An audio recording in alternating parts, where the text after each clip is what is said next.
This episode of Everyman's Arsenal podcast is proudly sponsored by Nocturne Industries.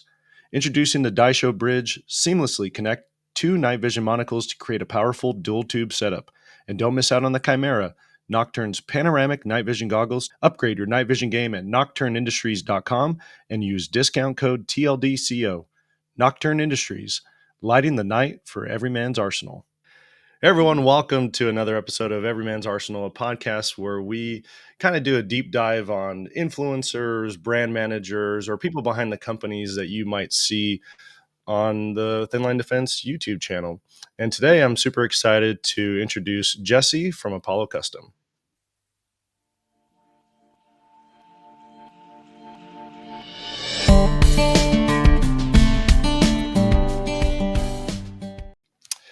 Jesse, welcome to the show.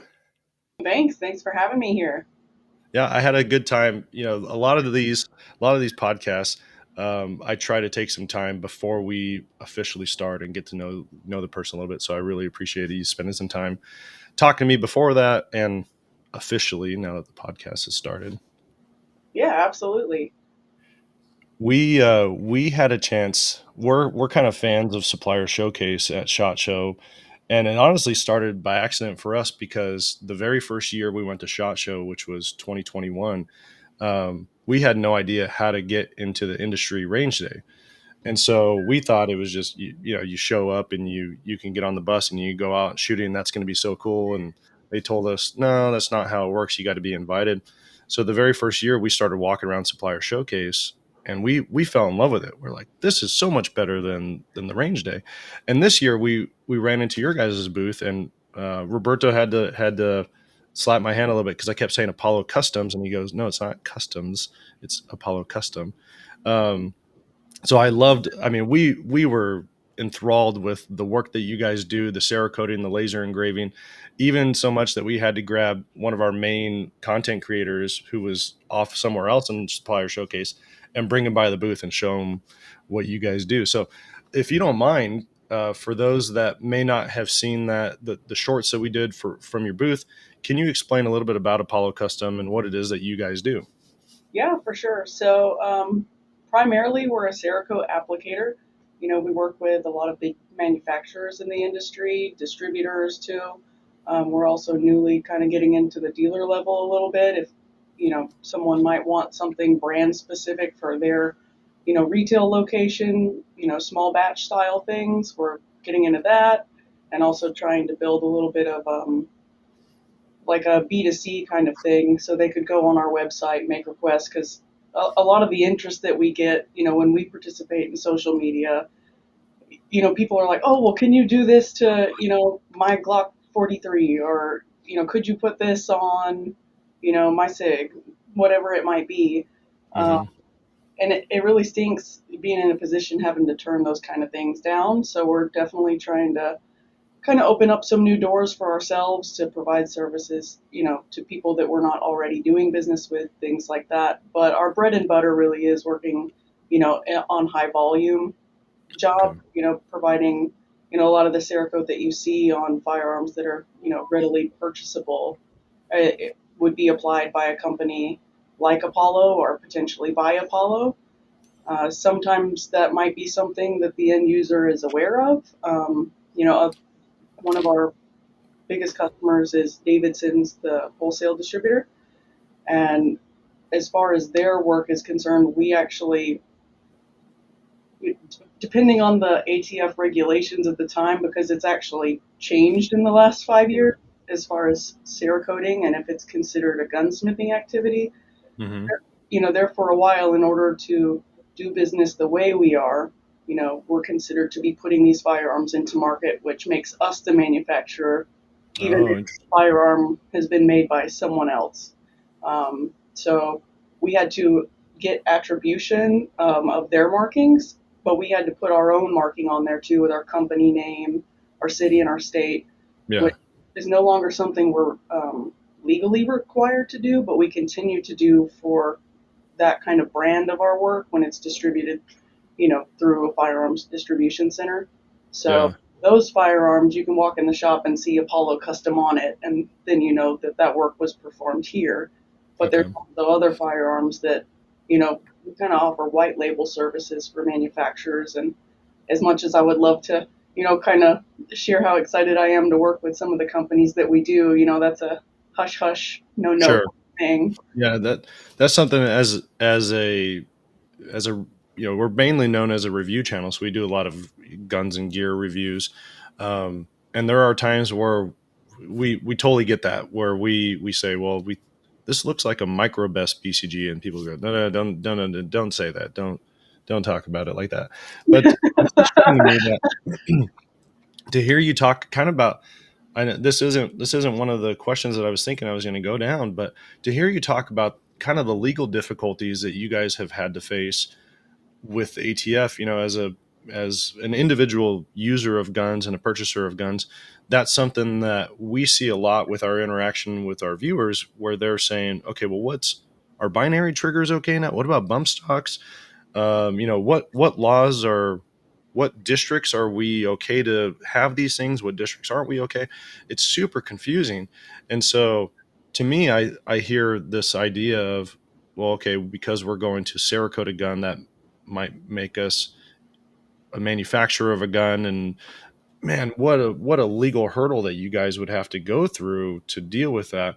So I'm curious then, with that, you just sharing that, how was it that you guys were able to overcome those legal difficulties with the ATF side? You just, okay, did you just ask them, like, okay, what do you want us to do? We'll do it, that Well, type of thing? yes and no. So I actually started at Apollo in 2020, Okay. right when COVID hit, right in March. It was great, great timing. But I had been working with Davidson's for years. This will be my 11th year in the industry. Okay. Um, and so I had a fair amount of experience going through their publications on atf.gov, things like that. I'm known for being a little bit of like a information hoarder, nerd kind of person, Okay. and so I like to stay up to date, on things like that, especially when it's compliance related, because you know if we screw up, that's on me. Sure. And so when I got here at that time, it's actually kind of a highly debated regulation in the industry, because there's some contradictory information that was out at the time, where Cerakote was considered a gunsmithing activity, but at the same time, you could be considered a manufacturer. It's really all about kind of the logistics of how you're doing the business. So if we were working with a manufacturer, so if you know, Glock came to us personally, which I'm not saying has happened, but if they Yeah. have, Yeah. and they were like, we would like you to Cerakote these for us, we'd be sending it back to Glock, and then Okay. Glock would be selling it on from then. That would be considered like a gunsmithing, like service type of job. So then Sure. we would not be the manufacturer, Glock would be the manufacturer. Okay. But as I've mentioned, we do business with Davidson's. They're actually our sister company, Okay. and so they buy the firearms from Glock like they normally would for distribution, but then they send them to us to make modifications so that they Yeah. have some different flavors of stuff to put out there, Interesting. right? And Okay. because we're selling it, back to Davidson's, that activity put it in a light of us being the ones who released it to market. Yeah. And that's a thing that you can argue legally. Sure. It's debatable, I suppose, and you could go through all that work if you needed to or wanted to. But at the time, it was much easier for us to just get our O7. It's not, as long as you're following the proper protocols, then it's not hard to be compliant with those rules. Um, Yeah. it was a little frustrating how many firearms were being cerakoted, in the market at that time and not being marked the way that we were doing, because obviously having to put those markings on the firearms, that's additional process time and Right. that. And so in the beginning, I was, kind of a little perturbed by that, I suppose, because it felt like, and I'm not saying this is true, but you go out to a gun store, you see a cerakoted item, and you don't see a marking, and it's like, Right. who knows where it's coming from, but those guys aren't playing by the rules. Right. you know, Yeah. must be nice to be able to skip that part. But it actually wound up being really good for our company to have that marking because it really did increase brand awareness, which was really helpful because that's kind of a unique thing about being a Cerakote applicator and the fact that you are often going to be doing white label work is Hmm. who the heck is Apollo Custom anyways? Yeah. You know, like so it was nice to have that opportunity for someone to put our name out there on our work so people could become familiar with us. And there's been users on YouTube who have made videos about our products that they've purchased, and Oh, that's awesome. I feel like that regulation actually wound up giving us a leg up, and Okay. it did wind up changing, and we had actually been in conversations with the ATF trying to figure out exactly why it was considered to be a manufacturing activity, things like that. Largely, the opinion that they held was because they viewed Cerakote as like a functional upgrade and not just an aesthetic upgrade. So, like, Interesting. the same rules did not apply to things like anodizing or parkerization Yeah. or hydrodip, things like that. So it was really kind of a weird space, but Yeah. they've kind of sorted some of that stuff out now. But as far as our Davidson's line of product goes, we do continue to put that marking on there because we did realize, hey, this gets the conversation going with folks. Right. Yeah. So that's it's kind of cool that there's like, yeah, it might have been a headache at the time, but the silver lining and the end result has been very beneficial for Apollo.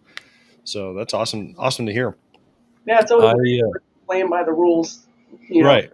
it gives you a win. I mean, it's what Yeah. can happen. Now you talked about you've only been with Apollo since 2020, and you had dealings with Davidson's prior to that.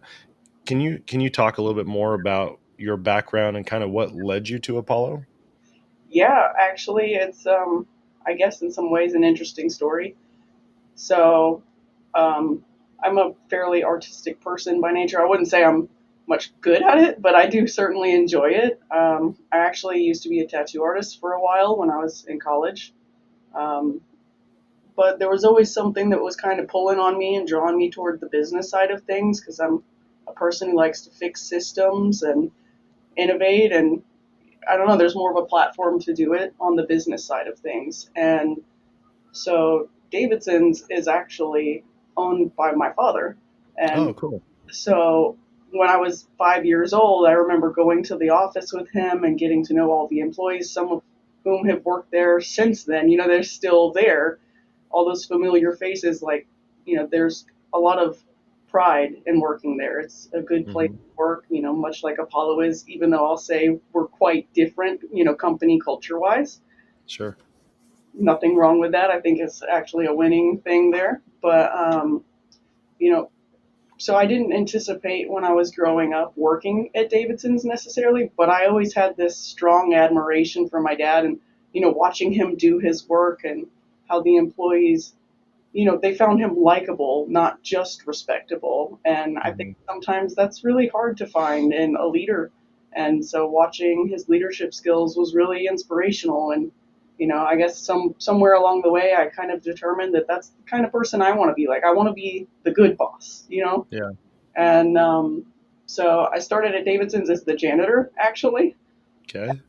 Then moved into the marketing department and sales administration, got fairly good at the back end of things, and got known for being like the fixer of procedures and maker of systems to some degree. And Yeah. my family and I, my husband and my daughter, we moved back to North Carolina because Arizona, where Davidson's is headquartered, their real estate prices are, pretty crazy. That Yeah. close to California and everything. And honestly, all of my family's here in North Carolina. And my husband's family's here in North Carolina. It made sense to bring my daughter back here so she could grow up around her family. And Apollo is located in North Carolina, and so is the Davidson's Distribution Center, their Eastern Distribution Center. And Okay. originally, I had just come back to Davidson's on this side, you know, and so I was doing that for a little while. And Apollo at that point would have been about a year and a half to 2 years old, and its business origin story is kind of unique. So my father owned the company, but it's unlike other companies that he owns. He's kind of one of those serial entrepreneur guys, if you know what I mean. Okay. And he's Yeah. really good at it. It's a passion for him.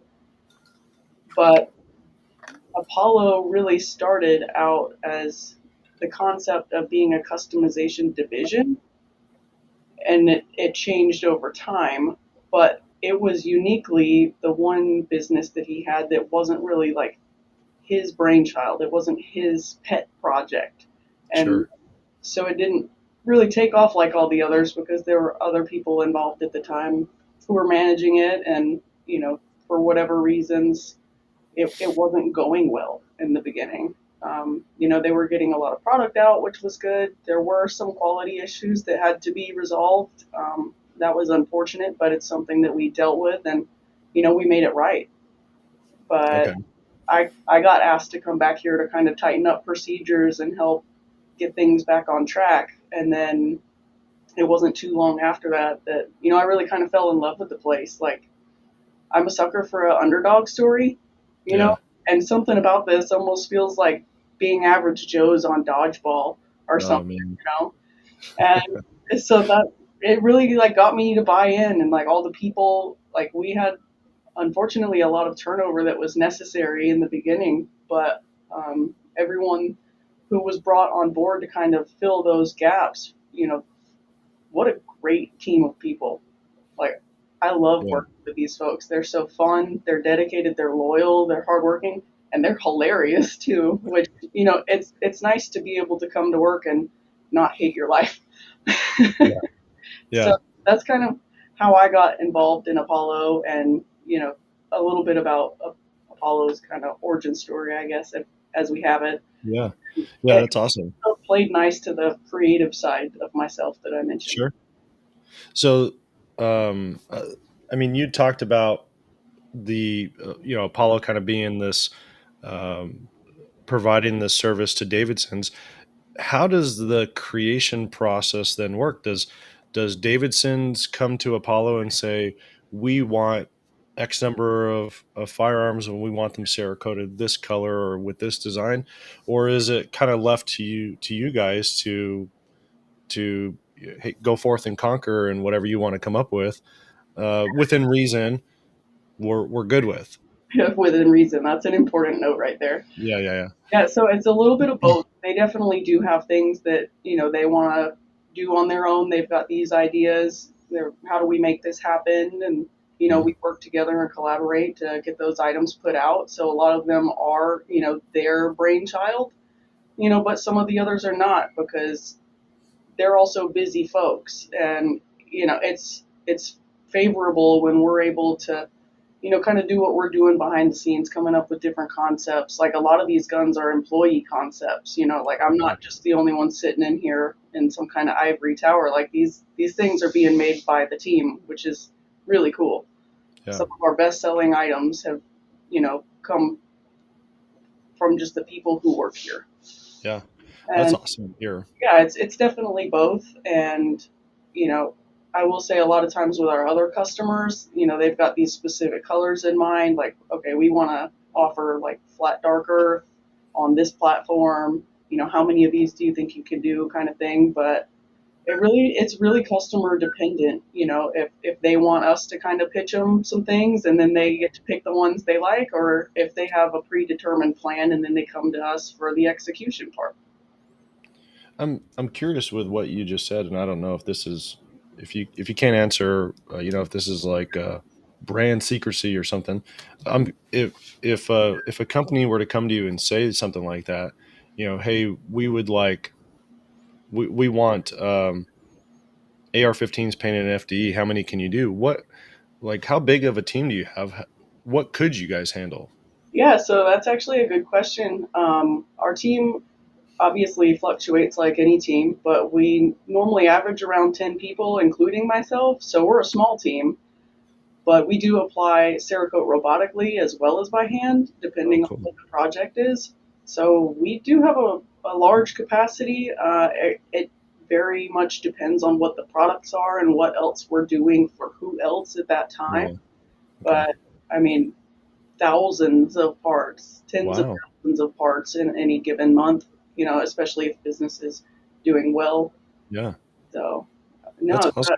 it's really neat. And, some of our competitors, you almost get a little bit of like factory envy. Like when you see their facilities, they've got multiple paint booths, multiple Yeah. robots, doing different things. They've been either around longer or they were funded differently. I mentioned we were kind of set up as a division in the beginning. So Yeah. that's put us in a little bit of a tight box momentarily, but it also allowed us to really hone our skills and get really good because we had the luxury of, kind of that sister relationship where it's like, well, hold on a minute, like we need to figure this out, Yeah. and then we got really good at what we do. And we're able to do, more than I think some others could do in a similar situation. And so it's almost like a tiny house, if you will. Like, I'm Okay. not saying Apollo is actually that small. It's a nice sized facility, but Mhm. you get good at being efficient and doing things really well, Yeah. like thinking about the product flow and the layout of the shop and all those little details really are so much more important when you don't have room to spread out, to Right. all these things. So I can only imagine what the future holds when, we move facilities, which I hope to happen in the near future, get a bigger space. Like we'll still have that tiny house mentality, which Yeah. will be, definitely helpful for our team. Well, I like that idea too of, okay, we're limited on space, so how can we make the space as efficient as possible to be able to crank out? To me, I think 10 employees, and the idea of cranking out tens of thousands of Cerakoted products in a month is kind of mind-boggling to me when I think that's just 10 people that are Yeah, doing no, that. it really almost doesn't make sense. Yeah. Like when you come here and you visit and you meet the small team. And actually, the people who work here get 410s. So we Oh, have okay. staggered shifts and stuff. Something you would not think you could support Yeah. given, the demand and the output, you know, but being in this little box really has developed some skills and allowed us to offer 410s to people because, like I said, I take a lot of pride in trying to make a place where people would want to work and Right. for it to be a good situation. And who doesn't want to be with their family more? Yeah, yeah, yeah. Yeah, I love the 410 shift. That's something that's in where I work, at least this area, it's very common. They most of the folks that work there's a lot of government contractor jobs that are here where I live.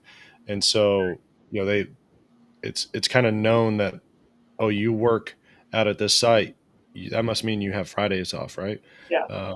And a lot of people I love that shift. That shift is an Yeah. amazing shift. I unfortunately don't leverage that myself, but I love the fact that the team gets to, and I just think it's nice. A lot Yeah. of people work too much, too hard, and die early. Yeah. Well, and then the products that we saw at SHOT Show, it's again kind of knowing a little bit more about Apollo Custom and your team size and this. I'm kind of envisioning what the space size is. The product that you guys are putting out was just amazing. I mean, it was very eye catching. Now, some of the stuff that you had on display at SHOT Show looked like laser engraving. Like there were some hatchets and there were some slides. And have you guys been doing that since the beginning, or is that something that has kind of evolved over the last couple of years? You've added that in. Yeah, both. Oh, okay. So we and before I arrived here, they were doing some laser engraving on a smaller scale. Um, Okay. And then when I did arrive, we actually determined that there were some equipment problems kind of in the background software end of our laser that Hmm. wasn't allowing us to get the outcomes that we really wanted to achieve.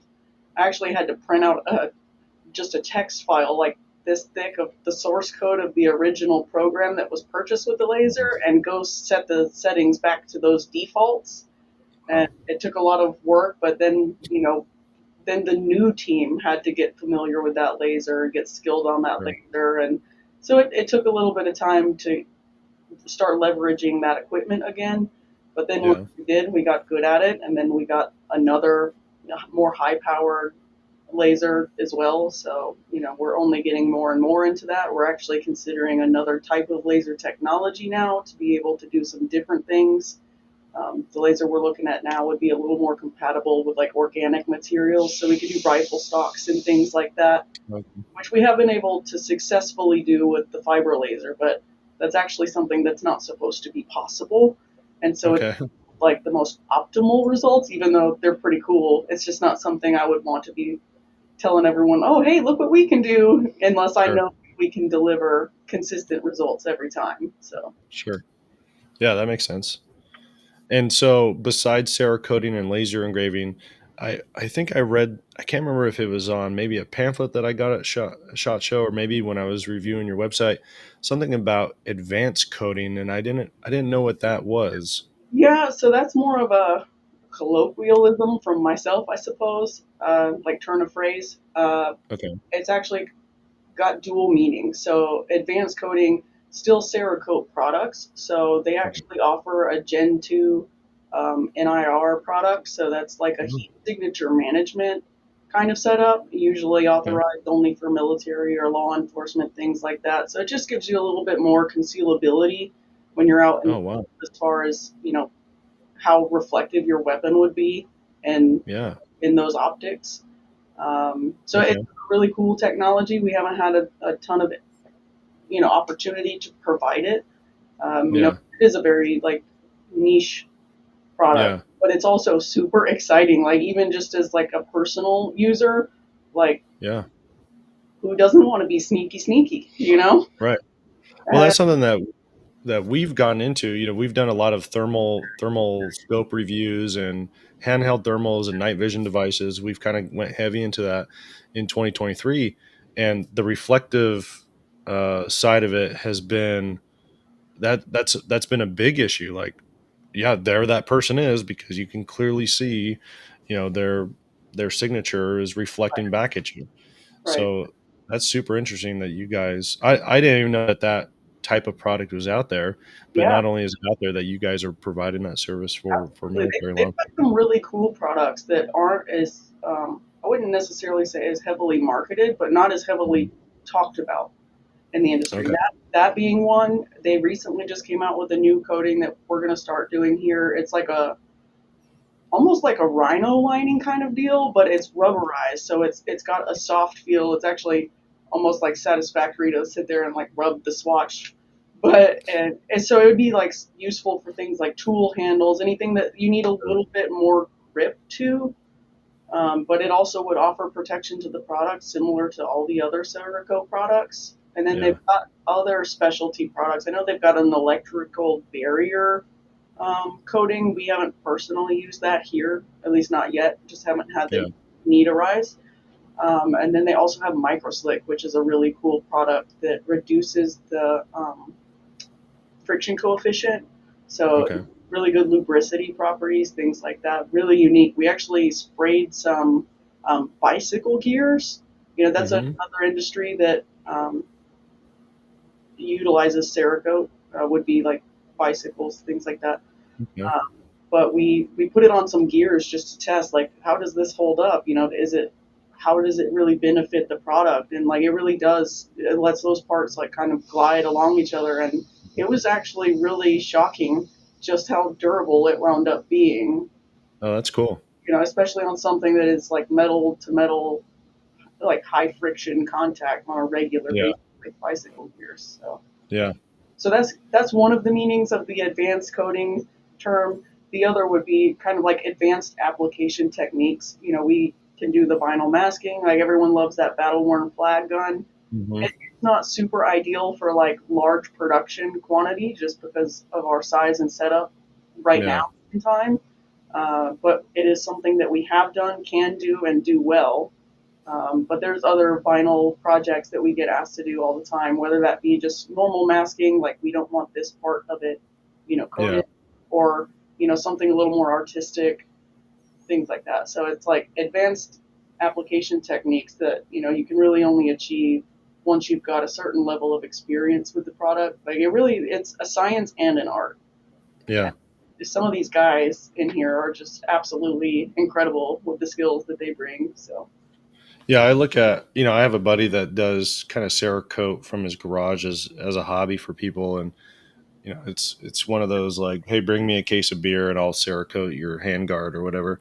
And, but when he's gone into like a multicam or a cryptic setup, the amount of work that goes into that, because you're spraying a color, you're masking, waiting for stuff to dry, spray again, like you're talking about a whole day's work for one product, it seems like. So do you guys do a lot of that, or is a lot of the stuff that you do single colors and just mass produced? um, so both. Again, Okay. sorry to keep answering that way, No, but no, that's fine. it's the reality. It also depends. The firearms industry is pretty cyclical. Anyone who's worked in this industry for a while recognizes that fact. It's influenced heavily, by the political landscape and also by the seasons. In the summer, pistols tend to slow down some. So it just depends on what our customers are trying to get coated at what time of the year. But in some of the slower periods, we do find ourselves doing more of those, complex spinal jobs, things like that. It's definitely a highly desired coating application, but it's also kind of one of those points where you and the customer have to reach terms there, Yeah. because I can, because we have a single booth right now, our new facility will get a little more capability as far as like when to do what, but Yeah. we have to sacrifice our robotics application if we want to do those, more one-off, handcrafted kind of Right. things.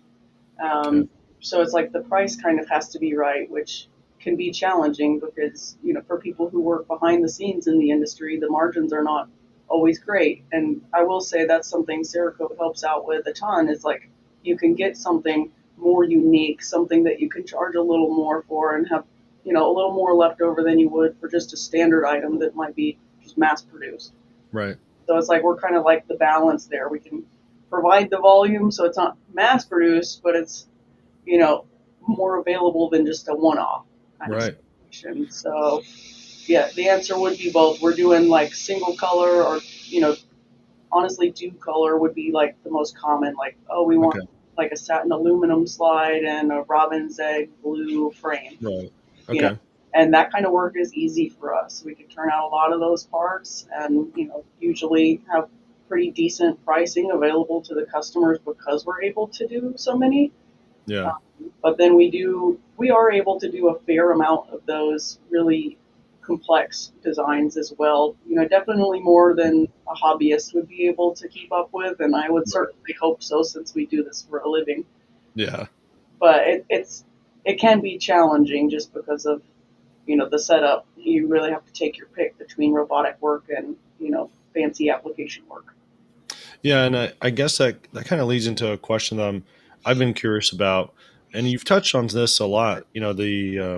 The small area, the small team, the benefits of having that, and kind of what you can provide customers. But what are what are some of the stressors that you feel like are really, the things that kind of keep you up at night that you're trying to deal with, and how do you mitigate those? Well, I mean, that's a really broad question. There's certainly lots of things. If we're talking just in terms of how it relates to team size, one thing that can be a little challenging is, we're in a growth period. Our website definitely could use some improvement. We've been working on that, and we're getting there, but it's not like we have a web team. We don't have an IT team. We don't have a marketing team. We've got a marketing guy, and he's really good at it, but not we don't have departments per se. We've got production, and then we've got like a couple people using computers to run the whole business with. And so it can get a little challenging, workload wise for the few of us who have to compete with the expectations of companies who are larger than us, who have more manpower and things like that. And it's not just the day to day work that we're talking about. I mean, I can't tell you how many projects we are working on at all times in order to grow the company farther. Like, we need more marketing materials. We got to get ourselves out there. We got to go meet new customers, like let people know who we are, what we do, and why we're cool. Yeah. And so it can be a challenge trying to balance, the everyday workflow with the growth workflow. It's like, depending on what kind of person you are, I don't know if you're familiar with the anxiety inducing feeling of having like 50 tabs open in your Chrome. Yep. It's kind of like that.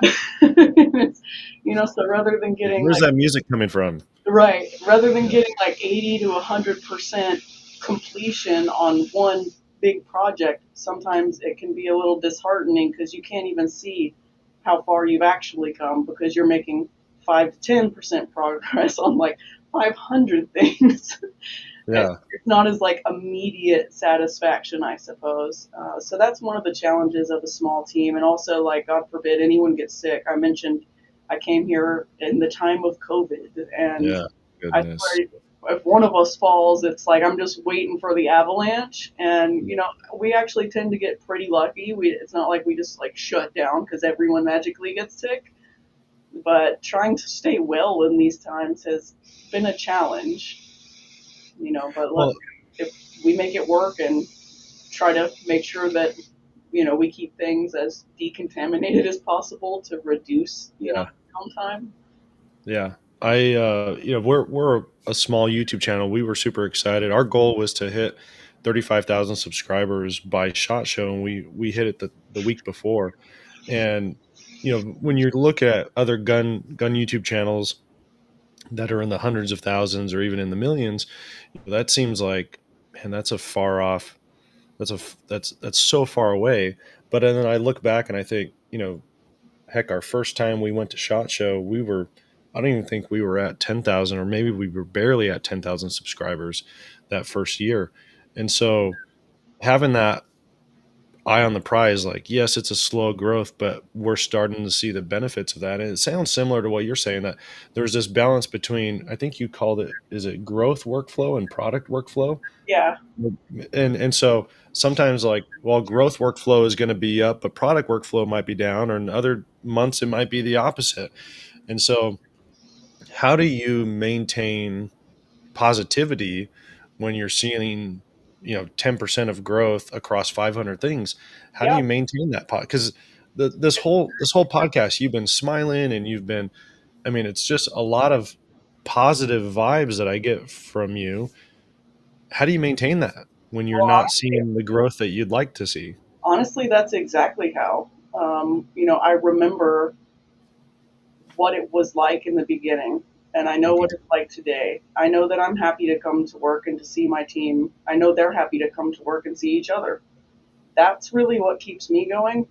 That and watching the product just get better and better all the time, watching these new ideas, seeing the growth with the website. And like, yes, it's slow, and sometimes, as a business owner or operator, you can kind of get in your own head like, it's not enough, it's not fast enough, like more, more, more, but you've got to, I don't know, set aside some time to like have gratitude, for all the work that's been done to get to the point that you're at now. All the work put in by all the individuals involved has just been massive, and the change actually has been.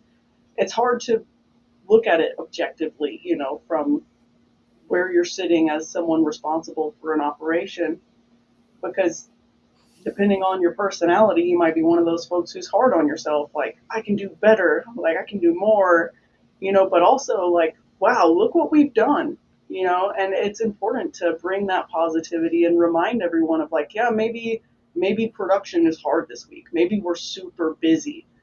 Don't let that get the better of you. Like, think of how good of a problem this is, Yeah. think of the other stupid problems that we've had and overcome, and retelling some of those stories and memories from, kind of our glow up, if you will, is one Sure. way to maintain that positivity. Like, honestly, if I ever get too down in the dumps about how I feel about my own progress on things or whatever, I go back through my phone and I pull up the pictures that I took the very first day I walked into Apollo. It was actually when the facility was closed and no one was here. And I just couldn't believe that it was a workplace. Hmm. And so that was kind of the moment for me where it's like, this is going to be a job. Like, Yeah. oh, okay. But it was also like, look at all this opportunity. And so I don't know. I guess that's really how I stay positive is I look back and reflect on all the work that we've all put in to get to the point that we're at, and also how excited we are to continue to do that and make Hmm. new connections with people. And, we have a lot of dreams for the future, and we do put in a lot of work. And so far, we haven't had any that aren't underway. Things coming true all the time. Just reminding ourselves and being grateful for that. Yeah. It's, kind of how I try to achieve that balance. That's awesome. And again, I love the positivity. I think one of the things my father-in-law shares regularly, that if you love your job, you're not really working. Like you're going to work, but you're thoroughly enjoying it. It's not difficult. You can have a lot of fun, and he had that for the 30 years of his career. And just hearing you talk about the growth there and the positivity at Apollo, it's kind of inspiring. I know you talked about how a lot of what you guys do is kind of mass produced for Davidson's or for other companies, but for those individuals that are curious about learning, just seeing what you guys do, where can people find more information about Apollo? Are you guys on social media? I know you mentioned the website. So honestly, I'll say our Instagram is probably like our best um, public facing platform, just because like it really functions really well as obviously a gallery. That's what the program's intended for, and that's where the majority of our content would be as far as the product side of things, some behind the scenes things.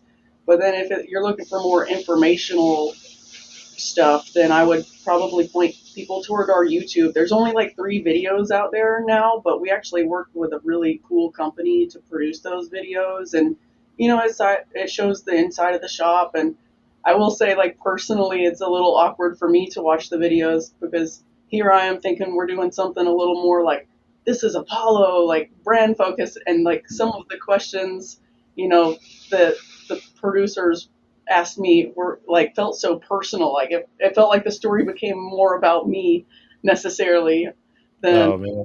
which it's okay. It's they're very closely intertwined stories, but Yeah. they're hard for me to watch because it's me. But there's definitely a lot of information in there. More about kind of the story. You get to like see the staff members. You get to hear some of them speak. The ones who were willing to, Yeah. you get to see some of the funny moments, the things that really make Apollo Apollo. Because even though we spoke a little bit about some of the drawbacks of our team size, I don't feel like we really got to put the emphasis on like the total win that is too. It makes us super agile. Like Yeah. we can make changes so fast. If a customer's having a problem, you're talking to the main decision maker like immediately. Right. I'm usually the one who's interacting with the customers because as much as I would love to have a team helping me out with that, we're just not of that size yet. And I'm not saying I don't get some help with that. I definitely do, but it's not hard for problems to get solved here, Yeah. and it's not hard to intrigue us with a weird idea. Like, you want to do something weird? Like, I want to do something weird. Yeah. Tell me about it. Like, let's do this. Yeah. And I That's awesome. think like trying to spread some of that, um, I don't know, excitement for life. Like, it Yeah. doesn't have to be a bummer. The job doesn't have to be a bummer. Like, we can be friendly with each other. We can tell jokes, but like, I can also get stuff done and take this seriously, Yeah. but not let that make it such a drag. So I think Awesome. that would be the real true win of having the small team size is just capability, Yeah. flexibility. Well, Jesse, I'm so appreciative of your time and giving us some time to learn more about Apollo Custom and where folks can find you. That's all the questions that I have for you today. Anything else that you'd like to share about Apollo before we end this podcast? No, not really, other than just like anyone who does go check out our social media, like definitely give some love to the people doing those jobs because they're putting a lot of effort in. You know, all the people who are in those videos are putting all the effort in, and each one of us gets excited about every interaction we have. Every like is meaningful here. Every follower is meaningful here. So, you know, if people do enjoy like engaging with companies and people with real stories who are happy to share them, then, you know, that's us. Awesome. Well, again, thank you so much. And for those that are watching and listening, we will see you next time. Adios, everyone.